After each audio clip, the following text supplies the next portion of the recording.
నిజామాబాద్ జిల్లాలో గ్రామాభివృద్ధి కమిటీల యొక్క ఆగడాలు రోజు రోజుకి పెరుగుతూ ఉన్నాయి. వీటిని అరికట్టాలని గత అనేక మార్లు సిపిఎం పార్టీగా ప్రజా సంఘాలు అనేక సార్లు ప్రభుత్వానికి అధికారులకి విన్నవించుకున్నప్పటికీ వాటిని అరికట్టడంలో గత ప్రభుత్వం విఫలమైంది. గత ప్రభుత్వాలు ఈనాటి ప్రభుత్వం కూడా గ్రామాభివృద్ధి కమిటీలకు వత్తాసు పలకటంతో వాళ్ళ ఆటలు 3 పువ్వులు 6 కాయలుగా కొనసాగుతూ ఉన్నాయి.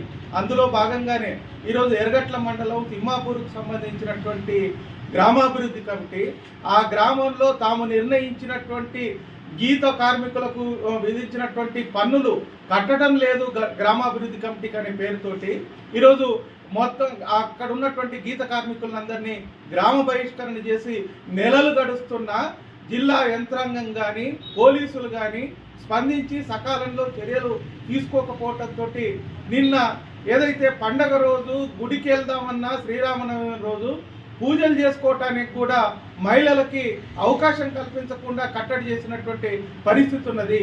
ఇది చాలా దుర్మార్గం. గ్రామాభివృద్ధి కమిటీలు ఈ రకంగా ప్రజల్ని ప్రధానంగా బలహీన వర్గాల్ని తమ పెత్తనాన్ని కొనసాగిస్తూ హింసిస్తూ ఉంటే అధికారులు పట్టించుకోకపోవటం, ప్రభుత్వం వాళ్ళకు వత్తాసుగా ఉండటం ఇది అత్యంత శోచనీయం. ఇప్పటికైనా ఈ గ్రామాభివృద్ధి కమిటీలని రద్దు చేయాలా, వాళ్ళ మీద కఠిన చర్యలు తీసుకోవాలనేటువంటిది సిపిఎం పార్టీగా డిమాండ్ చేస్తూ ఉన్నాం. తిమ్మాపూర్ గ్రామాభివృద్ధి కమిటీల పైన ఎవరైతే నాయకత్వం వహిస్తూ ఉన్నారో వాళ్ళందరి మీద ఈ ఎస్సీ ఎస్టీ యాక్ట్ని ప్రయోగించాలా. వాళ్ళు బీసీల మీద ఈ గ్రామాభివృద్ధి కమిటీ నిషేధాన్ని పెట్టినప్పటికీ ఇది మొత్తం అన్ని వర్గాలకు వర్తిస్తుంది. వాళ్ళు చెప్పిందే వేదంగా కొనసాగాలంటే ఇది కరెక్ట్ కాదు. ఎన్నికైనటువంటి పాలకుల్ని కూడా వాళ్ళు పనిచేసుకోకుండా అడ్డుపడుతున్నటువంటి పరిస్థితి ఈ జిల్లాలో ఉన్నది.